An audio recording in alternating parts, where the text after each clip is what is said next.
Hi, everybody. My name is Monica. I'm with Temple Geek. We are so excited to speak with Brandon today. Brandon, welcome to the Temple Geek. Could you please introduce yourself to our audience? Well, thank you for having me. Well, my name is Brandon, and I am a writer, and I guess now I'm a director because I had recently had a film come out with Apple TV, and I run a website, a blog, and where we talk about culture and politics. Amazing, which is very timely right now. hmm How did you get involved with this project? What sparked this journey for you of American Homeboy? And why did you decide to tell the story of the pachuco and cholo culture? Well, I had grown up around this subculture, and I was a part of it for really. I mean, I'm still a part of it, but growing up, I was into low riding. My first car was a '67 Impala. I was involved with gangs growing up for a long time. I went through the system like a lot of people. I've got a bunch of Chicano tattoos all over me. It was just something that we did. I didn't think a lot about it because everybody around me did the same thing. But as I got older and went to college and then got into politics and writing and all this stuff, I began to reflect back on my upbringing. And I was really fascinated by, I think, the hold that the subculture still had on me. It was such a unique, distinct subculture. And so I wanted to write an essay that sort of explored some of that history because the way that subculture is portrayed in television, in movies a lot, in the media is not necessarily the subculture I was familiar with. I knew it to be something slightly different.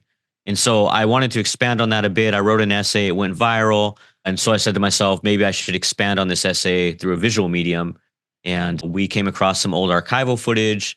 We took the archival footage, we used AI to restore that footage, and then did interviews over 3 years and put the film together.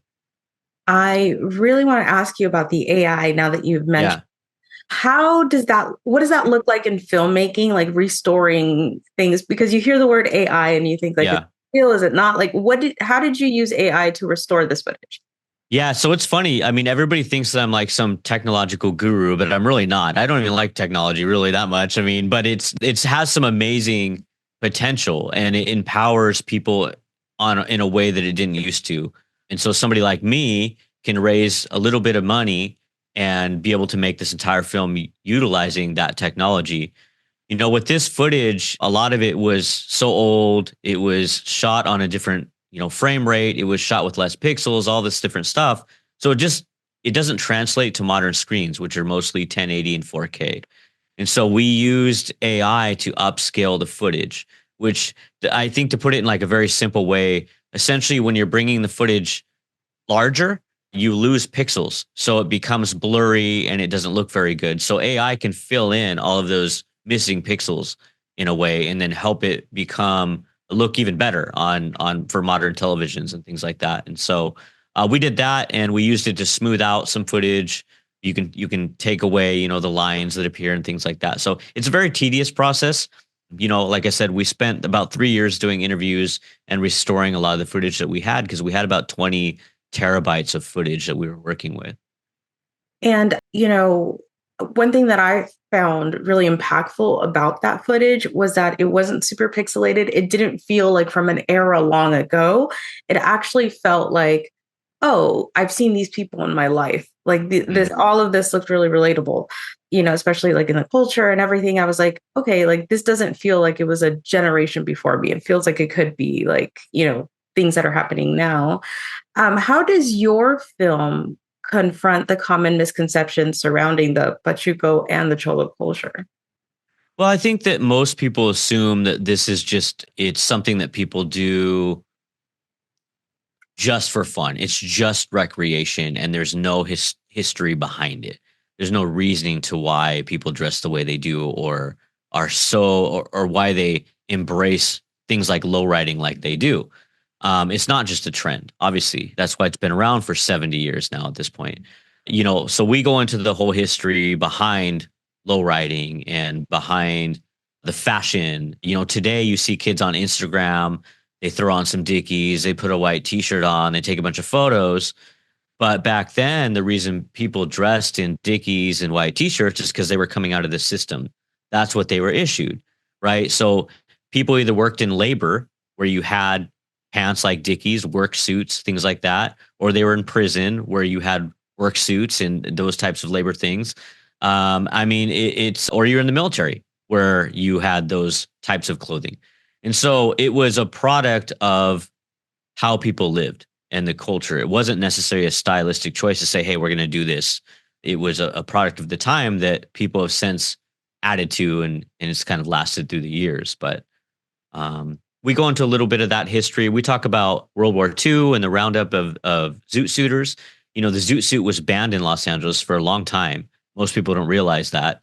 You know, people think of bands like Cherry Poppin' Daddies and things like that, but they don't realize that the zoot suit riots was a real thing where Mexican Americans were, you know, clashing with sailors and were ultimately rounded up by the hundreds and put onto buses and sent to jail. So there's a whole fascinating history right there that we went into. And this history is part of the reason why that subculture is so endearing to the people who continue to live it today. One of the things that really struck me about the film's exploration of like the hypocrisy of fighting oppression during World War II while oppressing continued here at home, were there moments or like insights that resonated really deeply with you while you were making it? I mean, it's, you know, for me, it was therapeutic in some ways because I feel like I had a lot of emotions and attachment to that era of my life. And so it was sort of therapeutic and cathartic to like go through and talk with everybody again and discuss this history. You know, a lot of us who really lived that lifestyle already know all of this stuff, but I really thought it was important for the average person to be able to just get a general overview of the subculture. And I thought it was good for the next generation because there's a lot of people in the next generation who have grown up during the social media age who they don't have the same type of attachment to it that they think they do just because they dress up. And, you know, social media has created this age where you can kind of like pretend you're something when you're actually not and have no real connection or understanding of that history. And there's no going back from that because we're just in a different age. So the most we can do is put out that history, that culture, and then hope that people embrace that and pass that history down. And the next generation is going to do what they're going to do, and they're going to add their own little twist probably. And but yeah, I think it was important. You know, we sold out 35 cities when we were in the theaters, so it's the best selling Mexican American documentary or Latino documentary period that's been in theaters. And so we toured for like a year doing before it went to Apple TV in various cities. And all those cities had 400, 500 people. It was crazy. You can go to AmericanHomeboy.com and I think we might have some photos, but you know, we did 500 people in Sacramento. We did 400 people in Portland, 400 in Tucson. And so these were massive crowds of people that came out because they had grown up during this era or had been influenced by it and they haven't gone anywhere. They're still there, just sort of quietly waiting for this type of thing to happen. So, you know, that's ultimately why we landed the distribution deal that we did. Yeah, and it's really great. I really loved it. One of the things that I noticed is that your film weaves together different perspectives from historians, academics, cholos, law enforcement officers. Yeah. How do you navigate these different diverse voices to kind of create one narrative? Yeah, no, I mean, that's tricky. Obviously, what I wanted to do was let people speak for themselves. And I think that, you know, sometimes academia has a way of ruining things. They get a hold of something or they look at something and they start adding all this stuff to it that really isn't even like it's not true. Like they'll just say, "Oh, they did this because they were, you know, trying to fight back against blah blah blah and blah." It's like, "Oh my gosh, you're reading way too much into it." And but, you know, they still have important perspectives, but I thought it was important to include people who actually live the lifestyle. Okay, people who actually lowride, people who've actually been in prison, people who've actually gangbanged, and I don't want academics speaking for them. So I wanted to put those people forward, let them talk. And then I wanted to have academics in there that can weave together some of the more historical things regarding historical events like war and things like that, because that is what they are good at talking about. And so I let everybody talk. I never went in with any pre-written questions. So I did 4-hour interviews with everybody in the film and we just talked. And then I put the film together and I had a rough idea in my head on how I wanted the film to go, but I didn't know what people were going to say. And I had 90 days to edit it. And so, I edited it and then I just went with what we got. I didn't have time to go back and redo it. And it turned out, pretty close to what was in my head. I think if I had had more time and a bigger budget, I would have expanded on a few things and even interviewed more people. But sometimes you just gotta go with it and move on. Well, then that just means you'll have future projects, right? Yeah, probably. So, you said you had only 90 days to edit. And while you were going through all of this, like all these interviews, and you said you didn't really have like a list of questions. So what what were your interviews like when you actually sat down with people? I mean, my interviews with everybody was just a casual conversation. I usually, by the time that so what I did was, I think most documentary filmmakers will go to each location to do an interview. I didn't have a budget to do that. And so I brokered a deal with a hotel chain that said, hey, could we flip this suite into a studio and then I'll bring everybody here for interviews. And so Oh, that's what I did. So I brought everybody to the same location to do interviews and we would do 12-hour shoots. So I would do, 3 interviews a day, 4 hours, 4 hours, 4 hours for 12 hours, or I would do 3 hour interviews and do 4 interviews a day. And I would just have them show up and I would do the interview. And so I wasn't sure if that was going to work, but it worked actually really good. And so by the time I would meet them in the lobby, I usually was in a full blown conversation by the time we got up to the suite. And so they just sat down and we're recording. We just continued the conversation. And that's how I did it. Wherever it went is where it went. I was more curious to hear people's opinions about things that they're not used to giving opinions on. Because you might get somebody like Sandy, for example, in there who everybody asks her about low riding because everybody knows her from low riding. But I wanted to hear her talk about other things not related to low riding.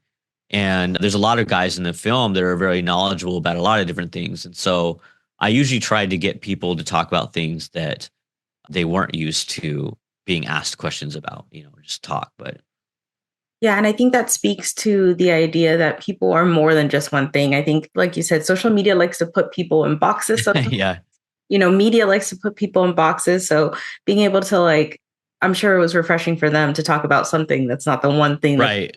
for. Did have a lot of people tell me that. Oh, that's awesome. How do you think that digital media platforms like Chela Media can empower these marginalized communities to share their own stories? Well, I mean, I think, today, we're in a place now where, things are changing. It isn't just, a couple media outlets control everything. It isn't even with movies where, you have to go through some major studio. There are so many outlets now to get stories out there and to get voices out there and to tell stories. You just have to be really driven. You just sort of have to take the initiative. And so, yeah, we're that's why we built the platform that we did. I mean, we like to put different perspectives forward and tell different stories and not answer to anybody. And that's what we do. And people can take it or leave it. But you couldn't do this 30 years ago, 20 years ago. So it's pretty amazing. I mean, it's almost more cool now to be doing your own thing in this way than it is to be a part of those bigger systems. And I say this as somebody who, I worked in Washington, D.C. And, I've written for a lot of big national publications earlier on in my career. And I don't even want to be published now in those bigger publications. Like I just do my own thing because you reach more people and you can say what you want. And you don't answer to anybody. And I feel like it's more authentic. Like, for example, at our website, we always think about integrity first and not writing something for clickbait. And I get Oh, yeah. that the clickbait and the rate baiting is what drives the revenue. And I understand that. But some Yeah. have to make that choice between integrity and revenue. And, Well, respect for you. I respect that a lot because I'm the same way. And I've battled people before, writers or different people, trying to make them understand that I just all day long, I'm always going to take substance over just trying to float something out there to be controversial. I'm big with our media site, like on publishing different opinions because I really like debate. And so I don't care if someone's left or right, it makes no difference to me. But I tell everybody, if you're going to come give an opinion, it better be substantive and you better be qualified to give it. If you're just going to come to give an opinion just to be controversial, or you're just trying, you have no credentials and you're just trying to do clicks, we're not the site. Like, that's just not what I'm into. And so in this day and age, unfortunately, there's an incentive to be as extreme as possible to get clicks and likes. But honestly, like, you also burn out quicker. Yeah. Like, if you want to build something that lasts, it's better to not go that route. If you're just trying to make a quick buck, that's fine, but you're going to flare out a lot quicker and you're not going to have any real standing in the industry you're trying to thrive in. So, Also, I think that we don't give consumers and people who are reading enough credit, because eventually they will see past that. right. If you're not authentic, they will know. Yeah. Yeah, absolutely. Yeah, 100%. And I think that that was the impact for me when I was watching like American Homeboy, was that like it felt authentic. It didn't feel like it had like it was trying to, sell me something. It just felt like it was conversations and people talking. And I really appreciated that. Yeah, no, thank you. And it's hard because you get people obviously that want to push you in different directions. Not the actors, not the people in the film, but you get different people that do want to push agendas and stuff. And we deal with that all the time with the business that I run. But as far as that film goes, like, I honestly, like, I wanted to make it a film that just any American from any city could walk in and watch and learn more about the subculture. Not walk out of the theater feeling ostracized, or not walk out of the theater feeling more confused. Like, I just wanted to give a broad overview because there's a lot of more details I could have gone in. But I think also sometimes we overcomplicate things, and part of the reason why we get stuck in these bubbles is because we don't we don't go out of our way to simplify things for outsiders. And so I just wanted regular people to be able to watch it and be like, oh, so that's where that comes from. Oh, so that's why they love it so much. Most people, because most people's only context of some of these things is like a rap video. They see a lowrider in a rap video and they're like, oh, they just like their cars like that way. But they don't know anything about the history going back 50, 60 years to World War II. And so I think if most people, when you tell them like, oh yeah, they started lifting up their cars because the police were pulling them over for going too low. Then they took hydraulic pumps from fighter jets and created hydraulics. That's a lot more interesting now. All of a sudden, it's like, what? That's what happened, and like that is fascinating. So, anyways, I tried to do my best to make it a little bit more interesting. It was definitely enjoyable. I mean, I was engaged. I want to ask you about the title. Yeah.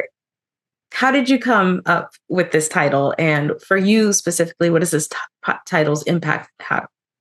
Well, you have to weigh a lot of different things when you're coming up with a title for something. And for us, I didn't know that we were going to get a distribution deal with Apple or Amazon or any of these places. I didn't even know we were going to go to theaters. We built our own app and streamed our film on our own app. That's what we did to make our money back. And so I had raised money to make an app, and I knew that we needed to make something that was punchy, like punchy, catchy, rememberable, but also that also embodied the film.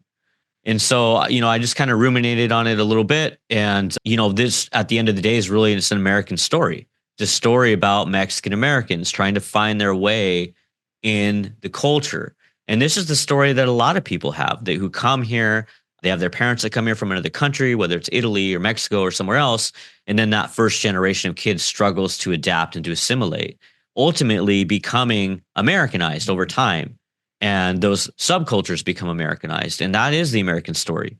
And so I thought American, I wanted to include that. And homeboy is a term that I chose because not everybody is a cholo or a gangster. But sometimes you're a homie, you're a homeboy, you're around the subculture. And it's hard to define, but you know one when you see one. And so I thought homeboy would be a good way to make it to where it's not too pigeonholed to the gangster stuff. Because I could have gone into a bunch of gangster stuff in the film, but I didn't on purpose. And I just thought American Homeboy had a ring to it. And funny enough, those were the two words that came up the most throughout the film. If you go back and look at the transcripts or you look at the film, homeboy, homie, and American are the most used words in the film. And it just shows you that subconsciously, even, those are just how it is. So, Absolutely. I know you said that sometimes you hate academia, but like, do you envision any educational outreach or community engagement initiatives related to this film? Yeah, well, we do them a lot. I just got back from San Jose a couple days ago, and I did a talk at the college, and then we screened at the college. So, academia for me is it's a love hate relationship because I spend a lot of my time in academia. I mean, I've been everywhere from conservative universities like Brigham Young University to super progressive universities like San Francisco State. I mean, I was up in Maine last year at the other end of the country speaking at a college, and I've been speaking at colleges since 2011, 2012. So I've been doing that for a long time. It's just the movie, I recently put out, so they're asking me to talk about movies instead of things I've written. Um, so I think it's an important part where I think we see eye to eye. Like I think we all agree when I'm talking with a lot of people that work in academia that we should have a more nuanced understanding of history. And so I think that it's absolutely worth working together to try to help teach people more about American history because this is American history. Absolutely. And I believe that. And, when I was growing up, I didn't know that it wasn't like this in the rest of the country. We had Chicano studies courses and Mexican American history and stuff like that. I got older and realized that most of the country doesn't. And so if I can play a role in helping teach people a little bit more about it, then I'm happy to do that. And the way that I approach it is like I'm not one of those people. It's like, oh, you're all evil, you're all a bunch of racists, all you're da da da. Like I sincerely just want people to learn more, and I think it's great. So I want people, regardless if they're black, they're white, whatever they are, to come in and just learn. That's all. Have a good conversation. I don't want to ostracize anybody because this is American history.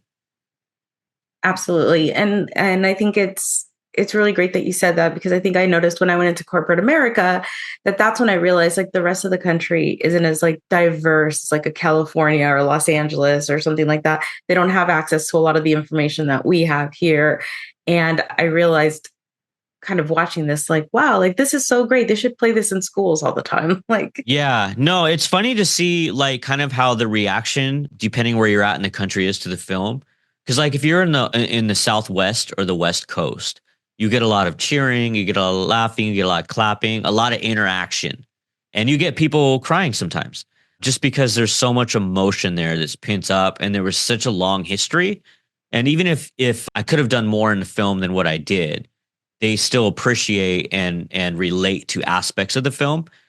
You go further east, you go to Maine or some of these other places, and then you see people enjoy it, but you don't see the emotional attachment necessarily because that history wasn't embedded over there like it was in the Southwest.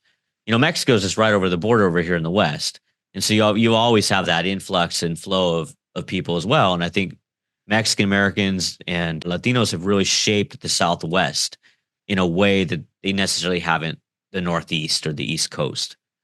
absolutely. I guess my last question for you will be, the film is released now in a time when cultural narratives are increasingly important. What message do you hope that viewers will take away from American Homeboy? Yeah. Well, I think my message would be to never judge a book by its cover. It sounds so cliche, but it is so true. Like you cannot make judgments on people if you don't know those people. You cannot just make assumptions based on how somebody looks. If somebody has tattoos or somebody dresses a certain way, you have a bunch of people in one group.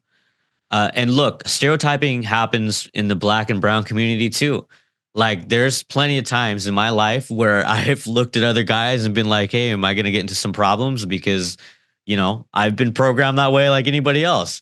And also I was involved in gangs and those guys stereotype each other all day long. But this mindset has to go away. And, there's a lot of wonderful people in this world and, who everybody's made mistakes when they're young, and so sometimes somebody can look a certain way, but they're not what you would think. These are people that were adults with careers and families and a lot of love. And so I just think that that's the takeaway at the end of the day. It's one thing to know somebody, it's another thing to just pass judgments on somebody you don't know. Absolutely. Well, thank you so much, Brandon, for taking the time to speak with me today and for sharing this film. We cannot wait to see more from you. All right. Well, thank you.